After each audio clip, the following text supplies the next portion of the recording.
Hello, hello, hello, everyone. Welcome to Talking with Dr. T tonight. I'm really excited about our show. If you can give me about 60 seconds and we will begin.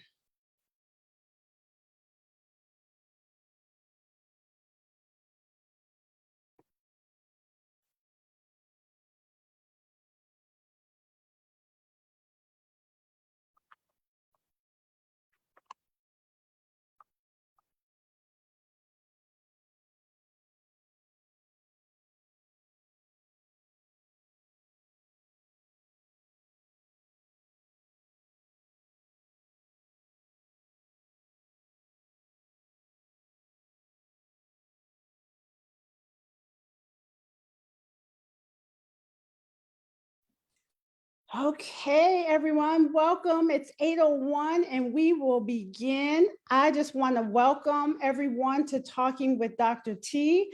I am stepping up my game with technology and we are streaming across 3 platforms tonight. So welcome everyone who's joining us on Facebook Live.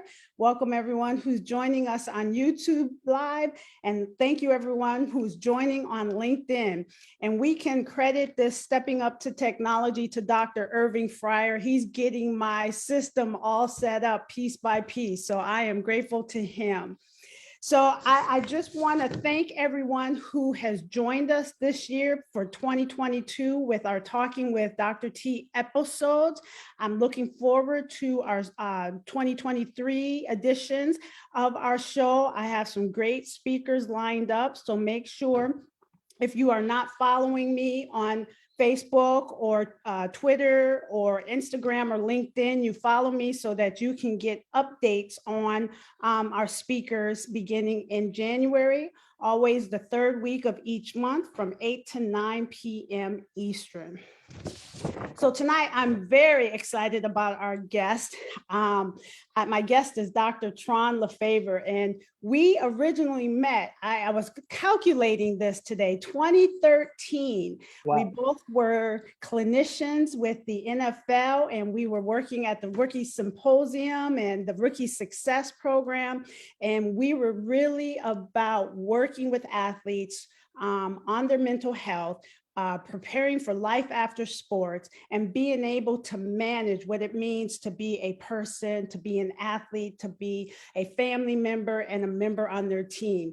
So I'm really excited to have him tonight. And I am just going to read a snippet of his bio and welcome him to the show. So Dr. Trahern LaFavor, after years of striving towards his dream of playing in the NFL, Dr. LaFavor became a professional football player for the Chicago Bears. However, he was released after his first season when he had actually a 4-year contract. Relying on his faith to guide and support him, Dr. LaFavor returned to school and completed his master's degree and a Doctor of Philosophy degree in marriage and family therapy. Dr. LaFavor is also a licensed marriage and family therapist in Florida. So for those of you who are joining me in Florida, he is one of my go-to clinicians in Florida. He served for 5 years as the team clinician for the Miami Dolphins and using his experience with the NFL and in his new professional career. Dr. LaFavor has worked with NBA players and their transition processes. He currently supervises an award-winning multi-systemic therapy team in Sunrise, Florida, where he works with abused and neglected children at Jewish Adoption and Family Care Options. Dr. LaFavor is an ordained minister, works extensively in the faith-based community, and is happily married with a wife and wonderful sons, whom he is exceedingly proud. So tonight we will be discussing bridging the gap between faith, family, athletics, and mental health.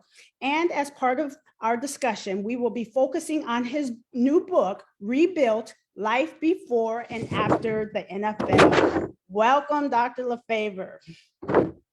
Thank you so much for having me, Dr. T. Yes, I am very excited. So why don't we, even though I just read your bio, could you kind of provide us a little bit more about your professional, athletic, and ministerial journey?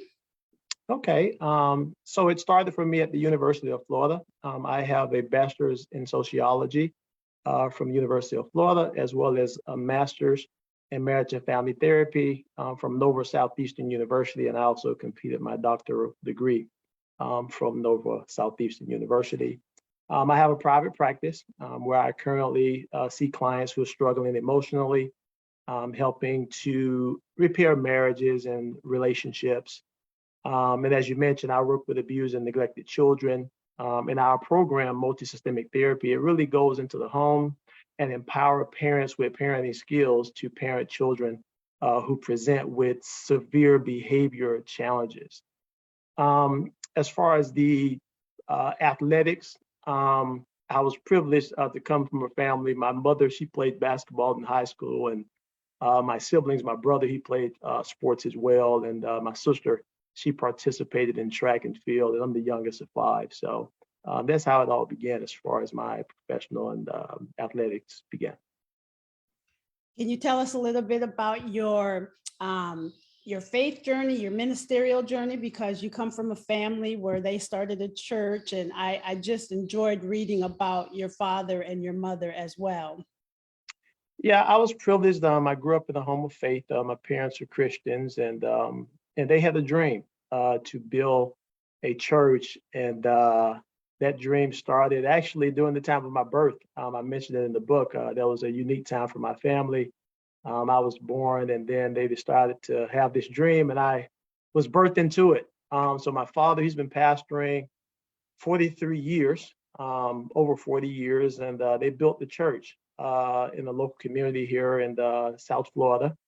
They started out in the frame house, and people laughed at them about, wanting to start a church, but they really believed in a vision to have a place where people can come and be empowered in their faith. And all of my siblings, we had to grow up, I mentioned being packed in the station wagon like sardines, in a can on the way to church. And, we all had to be a part of it. So I mentioned that in the book, and that's a key part of my journey because in the rebuild process that I mentioned in the book, it really took faith to help me rebuild my life when my dream was lost of playing in the NFL. Thank you for sharing that. And it's interesting. I know when we were at the rookie symposiums, we would sit at the tables with the players and the team chaplains, and we all had kind of a common connection. But one thing I didn't know until reading your book is your basketball skills. And so I was like, oh, we never talked about that. And that, my sport of choice was basketball. So to kind of hear the coaches and the mentors that were involved in your life from a basketball perspective, it just kind of brought me back to some of my own experiences. Awesome.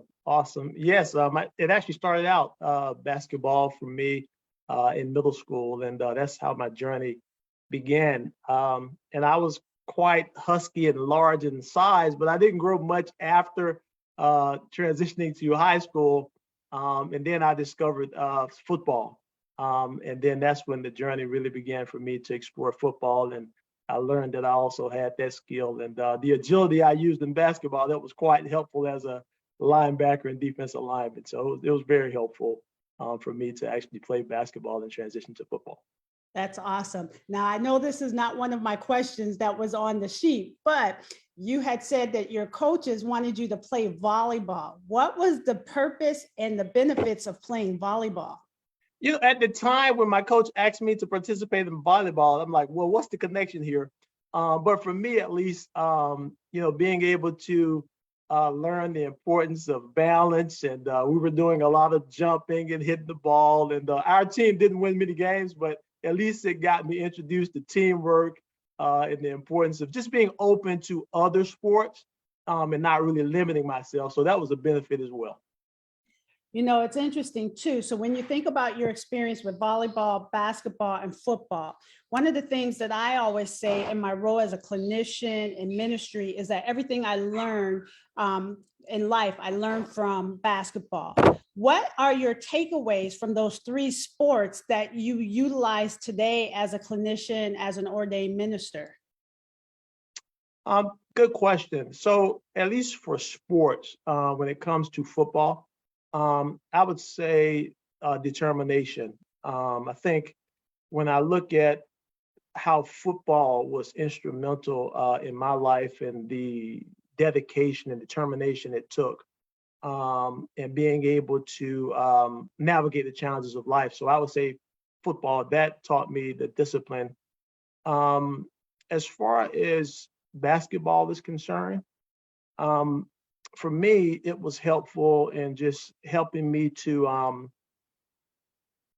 would say, be a part of a small team with a common goal. Because we were fortunate to win the championship when I was in middle school, as I think back, and then the intimacy of those, 12 players that were a part of that team was helpful.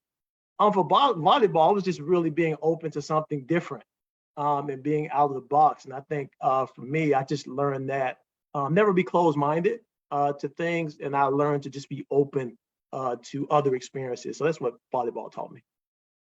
I love it. I love it. So before we talk about bridging the gap between faith and mental health, let's talk a little bit about your book. I truly enjoyed reading your Thank book. you so I much. have little highlights and bookmarks in the pages, but your book, Rebuilt: Life Before and After the NFL. What prompted you to write this book? Um, my work with professional athletes after being released from the NFL, and when I became a licensed marriage and family therapist, I was working with NFL and some NBA clients, and just knowing that I had a previous sports background and was able to successfully transition out of it, that really inspired me. And currently, I actually do youth empowerment at my church, and I was privileged, as I talk about in the book. When I first returned home, I got involved in ministry. I was doing transportation with the elderly and just picking up those youth on Sunday morning and just seeing the faces of those, parents. It just brought me back to that. And I felt like I had a story that needed to be shared. And that really inspired me. Yeah, and when I was reading your book, it reminded me of it's like a spiritual autobiography. And so this spiritual autobiography is beneficial to you, but able to help other people. So who is the target audience for your book that the book could help? Dr. T, initially we were thinking of writing this book to teenagers, right? Youth. My experience growing up in the inner city in Fort Lauderdale, Florida, and really wanting to have a dream and work towards it. And then after the book was published, I'm getting calls from adults who read the story and were inspired, and the audience began to broaden. So we were fortunate to see many people benefited from the book. Awesome. The title, Rebuilt. How did you come up with the title? What is the meaning behind Rebuilt? Well, when you think of like building something or something that needs to be rebuilt, there was some damage or something was destroyed. In my case, my dream came crashing down when Coach told me, like, Trahern, we have to let you go. And within seconds, he said, but you're going to be okay. And initially, when I got that news, I was shattered. But when he said, you're going to be okay, like he knew that I was a man of faith. And I was fortunate at the time to do a lot of spiritual work with my team. And so that was where that key critical rebuilding process came for me, because as I mentioned in the book, one door closed, but another one opened for me to go back and rebuild my life. I love it. And as I was thinking, this is not one of the questions, but you and I do a lot of work with helping those with retirement from sport. When they're cut from a team, when they have a career-ending injury, or that their tenure in the league has just come to an end. When did you start preparing for your retirement from sport? That's an excellent question. I think I could have been better prepared, because I didn't know at the time that a 4-year contract, it was like year to year. But as I got into the league and I found out, one, even though I'm drafted in the 5th round, I still have to make the team, right? Because there are a number of players coming in, a number of players that are being released. So I would say the process for me to prepare for retirement, when I understood the reality of the NFL, and some people like to use the acronym, it's not for long, but again, just realizing that it's not going to be forever. So I want to maximize the opportunity. And I learned so many great things while being a part of the NFL that they're still with me today. So I would say for me, entering the league, but when I got there, learning that my time would end prematurely, I had to start, working fast towards my second career. Excellent. I appreciate you sharing that. And I'm going to talk a little bit about the outline of the book. But as a male and as a Black male, we have to help with owning feelings and emotions, right?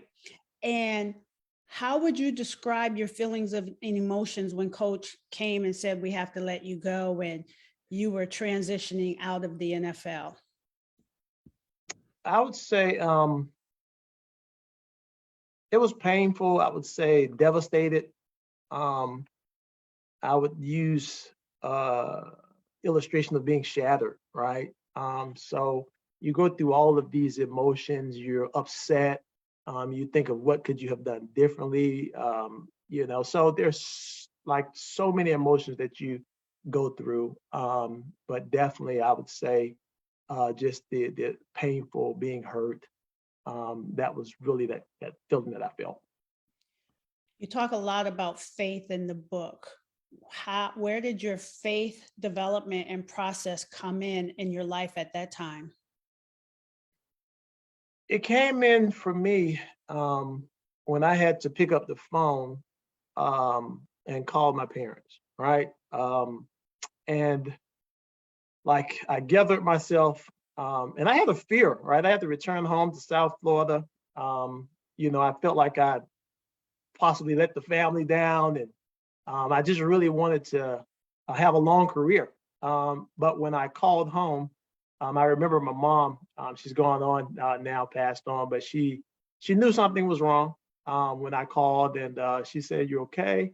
And then I told both my parents I've been released. I've been fired from my job, and they said, "Son, come home." Right? That was like a breath of fresh air when they said, "Come home." So for me, that's when my faith really hit home, and I got back to my core, right? And that was a very critical time or essential time for me. Yeah, so now that leads me into the outline of your book, because from that time to now, even though it's been years, the title of each chapter um, sounds like you're getting back to your core. So first of all, I don't know if people can see, I have your book electronically in hard copy, but here's a copy of the book. Let me just share with our audience some of the top titles of the chapters. Believe in yourself, determination, the power of faith, a lesson in humility, opportunity, dream fulfilled, and discovering my purpose. I'm an existentialist, and these are all existential titles and finding meaning in your life. But how did you come up with the title and the outline for your book? So these are essentially different experiences of my life, right? So the opening title, Believe in Yourself. I speak about having low self-esteem, low confidence growing up, partly because I was husky and just really through sports, I was able to find myself and through mentors. The chapter on determination, it took a lot of determination to continue to push on when you face challenges. So that was the subtitle there. And then the power of faith, right? That's my core, like that's who I am. And interestingly, I talk about how even though my dream was lost, my faith wasn't lost, right? So that was key. And then humility. Life is filled with so many challenges, so many transitions. And the lesson in humility, for me, I believe God used sports to as a lesson to show me the importance of humility, and I still practice that today. Opportunity, as I mentioned, when one door closes, another opens, and maximizing that opportunity and being prepared for it. And a dream fulfilled, right? One dream is to make it to the NFL.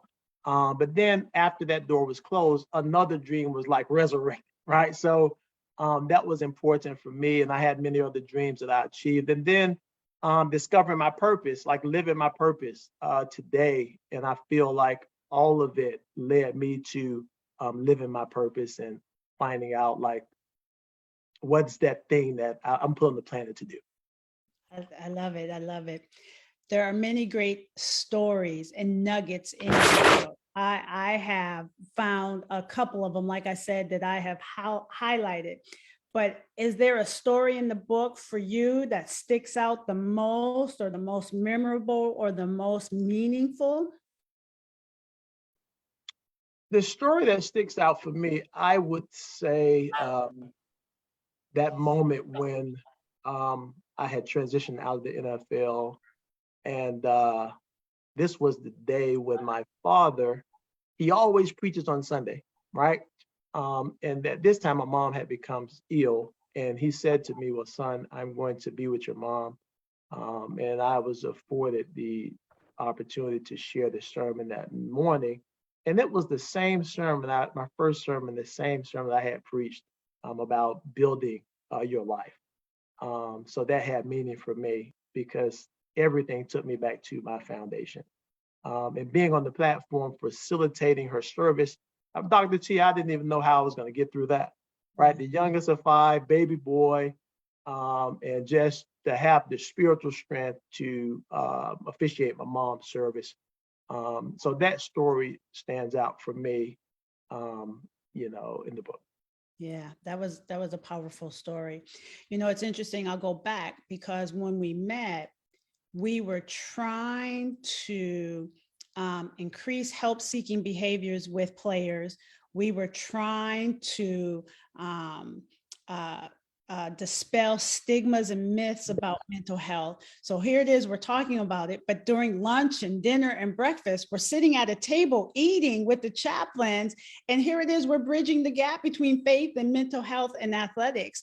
Yeah. And when I think about our role, and you're an ordained minister and now a licensed marriage and family therapist, I'm a professional counselor. What led you to choose marriage and family therapy versus psychology, social work, or professional counseling to kind of go alongside with your ministry?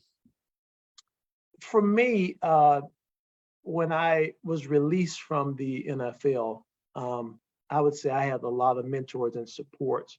And we currently had a licensed marriage and family therapist at our church, attending at the time, facilitating groups. So in the book, I mentioned when I was cut, I was so ashamed to go back to church. I shouldn't have been, right? But I'm like, these are the people who I grew up with them, and what am I going to tell them? But to answer the question, when I returned to service that Sunday, he looked at me and he said, I know a profession that you can use or that you can pursue that will leverage your faith and sports, and it will be able to help you in the ministry. So that essentially led me into marriage and family therapist. And my father, he's a Christian counselor as well. So having those supports led me down this path. Wow. Interesting to hear you say that you kind of had this fear of going back to church. And there was a player for the Pittsburgh Steelers that I worked with. His fear of going to church was because he was worried that congregants would ask him for money to help with this or help with that. So why is it important for us to talk about mental health in faith-based communities, in churches, and with coaches and athletic administrators? You mentioned the stigma, right? There's such a stigma with seeking help. And I believe that ministers, pastors, we have a unique responsibility to be able to treat the whole person, right? And in order to treat the whole person, you're going to have to address both the mental health as well as the spiritual. And I think as we have these conversations, it opens up doors to treat the whole person. Because you think of it, statistically, about 35% of athletes, elite athletes, really struggle with mental health diagnoses, burnout, depression. So we want to make sure that we, treat the whole person and have a holistic approach to treating some of these challenges that people face in our congregations. And I love that. And we can apply scripture. We can talk about the man at the pool of Bethesda. Jesus asked him, do you want to be made Exactly. whole and well? Right. And when we're talking about being well, that's mind, body, and spirit. Exactly. Yeah. So what makes it difficult? You talked about the stigmas, but what makes it difficult to bridge the gap between mental health and faith-based communities? There are many reasons. As I mentioned, it's interwoven, but then you have the faith and the science, right? And I think that there's just this separatism between both of them. But again, with this psychological and spiritual divide, I think it's just awareness, and then being open to something different. And I say that openness is important because, many may be territorial when it comes to the congregants and trying something different and unique. And I think it's important to have, at least in the church, in the body, just both spiritual, but also having the mental, and really being equipped to address challenges. So how would you recommend we educate, train clergy and ministers and spiritual leaders if there is a role for them in this holistic wellness, this holistic health? Dr. T, I would say conversations like this. I think it's important offering trainings, luncheons, different professionals such as yourself, someone who understands both. And when you understand both, and how they're interwoven, you can have that conversation. And I think as we, again, continue to equip ourselves and educate ourselves, it'll kind of bridge that gap, if you will, to open the door for more meaningful conversations, and see how it makes sense within context, right? And I think that would be like a first step.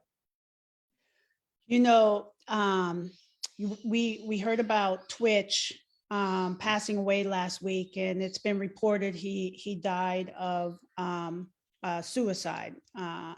And we have to be willing to talk about these things, because if people are suffering in silence, we have to open the doors for people to be able to talk about what's going on in their lives in a safe place, right?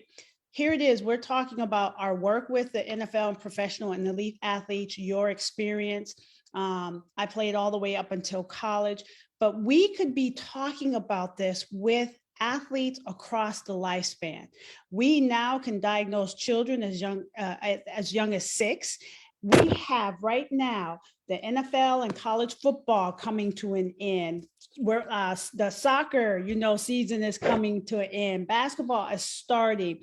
So what can we do right now to help? We're having these conversations, but as we end 2022 and transition into 2023, how can we make sure that our churches and our faith-based organizations are benefiting congregants and athletes across the lifespan in their churches, and family members that might be suffering with somebody with a mental illness in their family? So what can we do to help these individuals and families? So you mentioned something that's important. Willingness to create a space for someone to share, being vulnerable, right? People don't like to be vulnerable, but it's important. And destigmatizing or normalizing asking for help.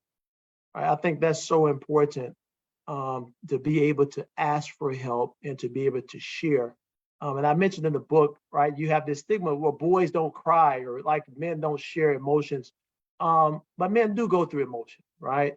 And creating space where someone is not suffering in silence, and being able to open up the ministry where there's an opportunity for these conversations. Something else, where there's mental health professionals who's in the church. I can't overemphasize it enough. Having people with the training in the church is very helpful as well. And pastor mentors, I think it's important, right? Because even as clinicians, we have supervision, right? And we have a place where we can share, and you can talk about your biases and your beliefs, but I think it's important where we can bring all of these together, because we don't want a person to lose their life when there could have been other resources available to them. Absolutely. So here it is. We're talking about the congregants, families, and benefiting and the athlete population. But let's shift a minute to pastors and clergy. How do we help bridge the gap between faith and mental health with those that are leading the flock? So that's vital. And growing up as a PK, I've seen firsthand. My father help people who have been struggling.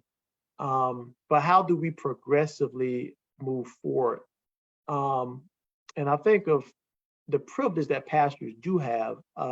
They see families during times of their birth, and then they see families during that transitional moment of their lives when they have to transition. But they have privileged information. And I think when I think of privilege, I'm thinking how families entrust them to have answers. But do we have all the answers at times? No. So that requires some vulnerability or requires to really seek help that's beyond what may be spiritual. And that's the challenge, right? When we've gone as far as we can, right? Medical professionals are pretty good about referring out, right? But again, clinically, at least spiritually, being able to say, you know what, this member is really going through a challenge, and maybe I need to refer them to someone to just get a further evaluation. And what does that say about the pastor who does it, right? Does it say he's failed the member? No, I think it really just speaks more of his security or her security in getting the person the help that they need. Absolutely. So now I'm going to talk about both populations, clergy as well as the athlete population. We know that there is a stigma and bias about help seeking with a mental health counselor with both populations. How do you respond to either one of them? I don't need to go see a therapist or a counselor. I just need to pray more. Or I'm not going to tell my business to somebody. That's a challenge. And I think we've made more progress in that area, but we still have a ways to go.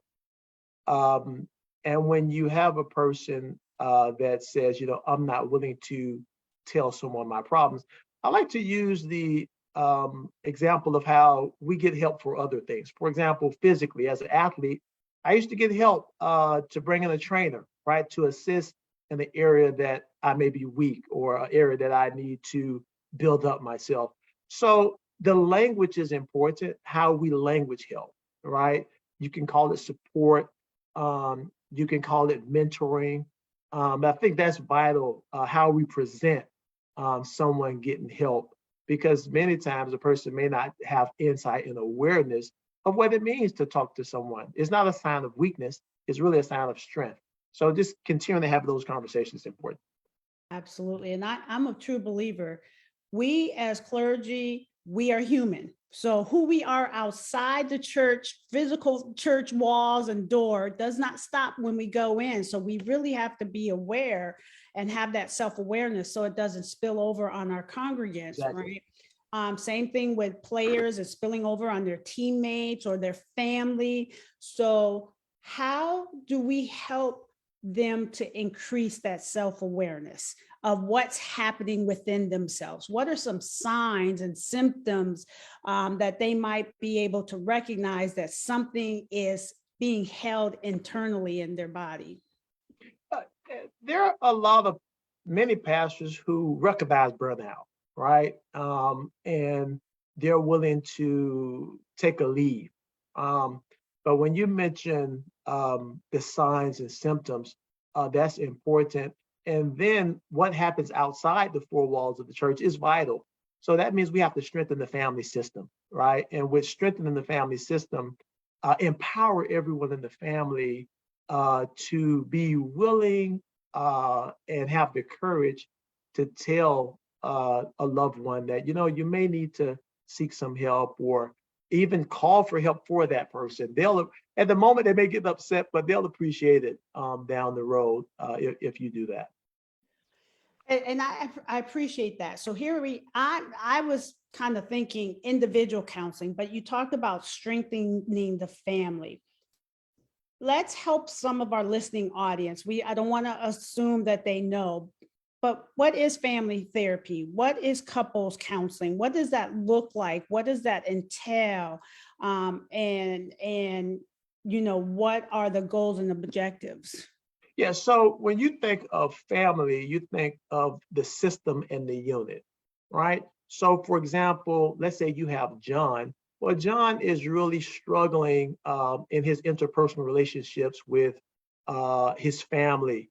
So, therefore, when you bring the family together, you want to identify, well, what's the goals of the family? And then how can we support John, or what may be contributing to some of John's, if he's having outbursts or something like that, because it's so important to look at family drivers and how they may be contributing to a specific problem. And when you think of individual therapy only, yes, we can give John skills individually, how to cope. But then when you place them back in that family system, if you have not addressed some of those triggers and some of those factors that lead to it, then the behavior won't, or the skills won't be sustained that you have helped John with. I'm so glad you said that, because we can't expect one family member to change and the others don't change. Otherwise, it's just going to revert back to where it is. And when I am working with young people and a caretaker, a mother, father comes in and says, I need you to work with Johnny. Okay, that's fine, but I'm going to be having family sessions, because if we are going to ask Johnny to change, we have to expect the family system to change. Why is that so difficult for families, Dr. LaFavor? It's difficult, like when you mentioned for families, for couples, because you think the other person is the problem. So if you fix them, things are solved. And many people don't like to look within, right? And look at what may be some things that I'm doing that may be contributing to the problem.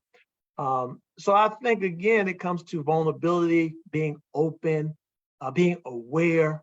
All of these things are so important for families. And just being able to communicate, that is vital. But it takes work. And I think with the work that's required, sometimes people shy away from it because it does require a lot of work to fix broken, relationships. Absolutely.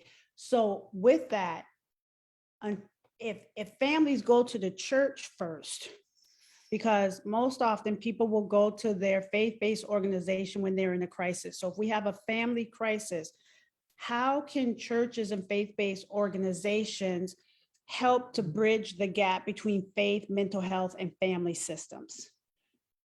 So if a member goes to the church first, right, and pastor, let's say if he has the training, he may be able to confidentially address that. But if he doesn't have the training, then the family is entrusting him with not only spiritually, but also the mental health aspect of it as well. So that pastor would have to be open to reaching out to a referral and really getting the person the help that they need that may be beyond what is spiritual. So, for example, let's say if it's depression and a person is really struggling, right? Where they're not getting out of bed and it's really affecting their functioning. And when we think mental health, we think of functioning, right? So when we think of clergy, if something is affecting, Miss Mary's functioning, she's not getting out to church, she's not, you may say, well, it may be more than spiritual, right? So then I think it's important to have a group of referrals, have a trusted mental health group that has a faith-based understanding. A lot of seminaries now are offering pastors psychology and different courses. So I think that's important. But again, we're being willing to refer out because they may need medication. They may need an assessment, a biopsychosocial, with something to make sure that they are whole. And I think that's important. And Jesus wanted people to be whole, and that is vital. Absolutely. Let's shift a little bit. Let's talk about ethics. Both of us are clinicians. Let's help our listening audience understand our ethics as clinicians in terms of confidentiality and privacy. Yeah, so ethically, as clinicians, we really don't share anything beyond the therapeutic interaction that is outside of someone harming themselves or willing to harm someone else. So other than that, everything is confidential. And that's so important with athletes. They really want to know that in this space, when I share, is it going to go outside of the room? So that is important. In the past, I've heard people talk about they may have shared something in a spiritual space, probably with a pastor or someone like that. And if a pastor is not trained, he may be inclined to share that. And that's so important because that privileged information, you want to make sure that it just doesn't go beyond the room. So that's important, not only for the mental health professional, but also for the clergy. And that's what I was going to ask next. What are some of those ethical considerations specifically for pastors, ministers, chaplains that they should be aware of that might be similar or different to our roles as clinicians? So the pastor, he or she, they're entrusted with privileged information, and they have individual factors that may impact a person's response, to situations. So, for example, let's say if a youth in the church is experiencing a challenge with anxiety or depression and willing and open to talk with the pastor, he and his parent, yes, they have the privilege and they're entrusted with that, but then what do you do with that? That's critical. And they have to just be transparent and say, you know what, this is my first experience with this challenge, and I'm going to refer you to someone in the faith community. And the family is trusting that, you know what, with pastor, I know he has my best interest at heart. He's going to get me to someone who can get me the help that I need. So that's important from at least from the clergy and bridging the gap with someone in the community. I'll talk specifically about the Black church. There is this cultural mistrust, right? And if I am a pastor of a church and I need to have a list of referrals, how do I go about developing a list of people that I can trust to refer my congregants to? So you can connect with other ministers. Ideally, as I mentioned, that they would have supports that they can reach out to. A number of times, me and you have collaborated. But again, having someone that they can reach out to as a part of their cohort who knows someone. And that's the importance of being able to work together, having a multidisciplinary team where you can all work together, and he can reach out to someone or she can reach out to someone and who can lead them if they don't know someone. But again, locally, I would encourage them to possibly reach out to a seminary. Hopefully they would have resources that would be faith-based and other things that they can do in the community where we can kind of bridge that gap and make sure people are getting appropriate referral who understand the faith and can treat both and. Absolutely. And I appreciate what you said in terms of you and I collaborating, because it's also coming down to personal connections and relationships. And so, when I get pastors or I get athletes in Florida, I have you in South Florida, I have my clinicians in Central Florida and Orlando, and I have mine in Northern. And so I'm always reaching out saying, hey, I have someone. So I think it's important I'm open for pastors connecting to me and saying, hey, do you know somebody in Texas? Or, and I know that you would be willing to give referrals because you've done that as well. And I would say, go to the seminaries, colleges, connect with the universities, but also, especially now when we're talking about coming from an anti-racist perspective, that the cultural mistrust, that coming from a trauma-informed, it may come down to that personal connection that you might know. Absolutely. And some people, they like a cultural match, right? And they want to make sure that the person looks like, me. And that means that we need to definitely have a group of people or professionals that we can reach out to who can establish engagement.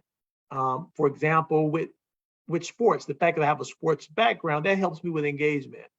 And the fact that a person may, have similar backgrounds or similar ethnicities, that'll be a bridge to help at least with the initial engagement as they provide the treatment that's necessary and to overcome some mistrust. So I'm gonna, before I ask the last question about the tips and suggestions, I want to go back to your book. The last chapter, I was intentional in not giving the title of the last chapter, but the last chapter is what's next. What's next for you as it relates to working with families, the church, the faith-based, your role as a clinician? So what's next? Interestingly, after I wrote the book, I continue to facilitate youth empowerment. So we currently have that at our local church where we do a youth empowerment. And we talk about different topics such as self-esteem, how to deal with peer pressure, and just really, integrating some topics to help our youth have the tools for life. So I've started doing that. That's been very rewarding. We have some men's empowerment sessions that we're getting ready to launch to help empower men. And then we're going to transition to Rebuilt for Women and Youth. So we're excited about that. And to empower elderly, that's one of my goals. I'm passionate about the elderly. So that's something that is on the horizon as well, where we can find ways to work with the elderly, and I may say bridge the gap as well with the elderly and the youth to really work together. So I'm excited about that. I love it. And so here it is. We're talking about doing this across the lifespan because we do need to attend to our youth, our adolescents, and our adults, whether it's young adults, middle adults, or the Absolutely.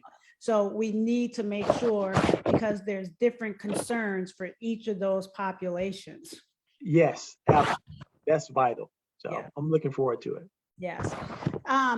Going back real quick to the ethics question, and we have about 12 minutes, so I'm going to check all of the social media platforms. So if anybody has questions, please use the chat box. For those of you on Zoom, if you have any questions, just raise your hand and I'll bring you in. But here it is. Your father is a Christian counselor and the pastor. You're an ordained minister and a licensed marriage and family therapist. I'm now ordained and I'm a clinician. How do we help people to understand our roles in the church context? Excellent question. In the church context, I think it's unique when you have all of that training. And as far as the church context, it just has to be communicated.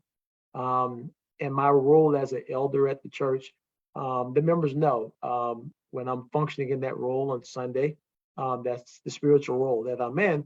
And then there may be a member who would need support and they'll address it from a professional standpoint. But I differentiate between those roles, right? So I have my private practice in which I obviously will address the mental health, the relational, from a confidentiality standpoint. But then also the ministerial, I differentiate the both. I think it's important. And you have to articulate that in what you do in your practice. Absolutely. So that's good. So now, what tips and suggestions might you have for pastors, ministers, chaplains, coaches, or congregations for addressing faith and mental health in their churches and ministries, as well as the field of sports? So I guess the first tip I would say, and you mentioned for pastors, right? So for pastors, can't overemphasize enough. Pastors are privileged and entrusted with um, information from families, and they're with families in very challenging moments of their lives. And I would say just making sure that they're equipped to address some of those challenges, mental health, emotional, whatever it may be. And if it is something beyond their scope, being willing to reach out for help. Same thing with ministers and chaplains.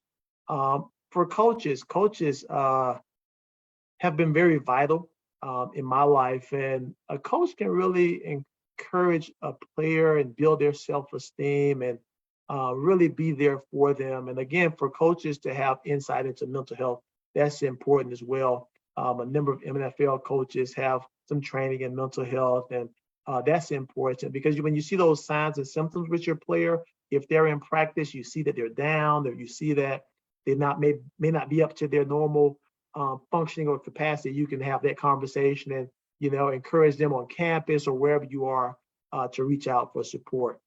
So that's important. And for the mental health professionals, just being able to understand both worlds, right? Yes, you understand the mental health, you have your interventions, but then you have to understand the faith and do some research and how to really bridge both and bring those together.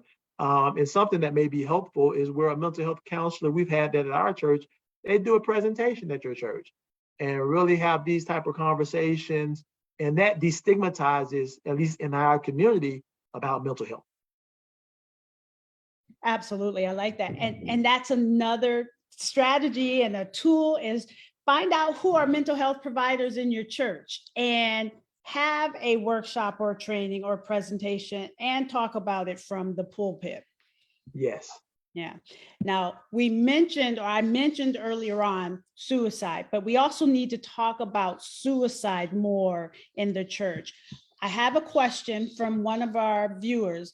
In the case of suicide, what do you say to others in the family who live with someone who attempted but failed? So if someone attempted but failed, I would definitely encourage that family to get some help, right? Because it is vital when someone attempts, that means that there's a cry for help, right? They're really going through a challenging moment. So I wouldn't stop there. I would also just encourage that person to get a mental health evaluation where they can get the support and help that they need. Absolutely. And we also need to be open to talking about suicide. We cannot shy away from it. Suicide is an equal opportunity, suicide attempts are an equal opportunity experience. It does not discriminate by religion, gender, race. And so we have to talk about it. And so I'll just kind of put this plug in right now for anyone who's on now or watching the recording later on.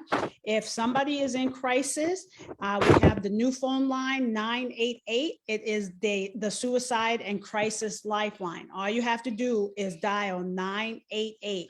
We can all work together to prevent suicide. Dr. LaFavor, what else would you like to share that we have not talked about? We covered so much, Dr. T, and again, it's been a privilege being on your show, and this conversation is vital, and I hope that our listeners will continue to be not only inspired but take from what we talked about and take it back to their churches or their communities where it can provide some additional support and help. But overall, it's been a pleasure to be with you and your audience. It's been wonderful to have you on. So let's help the listeners learn more about how they can get your book. How can they go about getting your book, Rebuilt: Life Before and After the NFL? And do you have any social media platforms you would like to share? Yes, so the book is available on Amazon. I have it available in audio. It's also available in paperback. And you have the electronic version as well. I do have a Facebook page, and we're going to be sharing some upcoming events that we have in Twitter and different things of that sort. So that's going to be some things that we're going to be sharing with upcoming events. Oh, this has been wonderful. I thank you for sending me information about your book a few months ago, and I've been wanting to get you on the show. So I thank you for taking the time to be on the show. And I also don't look at this as ending for us, and that there might be some other ways for us to collaborate in the future as in our work with faith, mental health, and working with the athlete population. Well, thank you so much, Dr. T. Again, it was a privilege being on your show. Absolutely. Thank you, everyone, for joining Talking with Dr. T. I appreciate you all joining from LinkedIn, from YouTube, and from Facebook Live. I will be monitoring the chat. So if you are watching the recording and have questions for me or for Dr. LaFavor, I'll make sure that he gets those questions.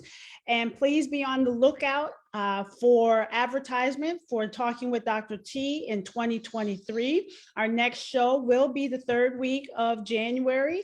I hope everyone has a happy holidays, Merry Christmas, Happy New Year, and thank you all once again for joining us. God bless.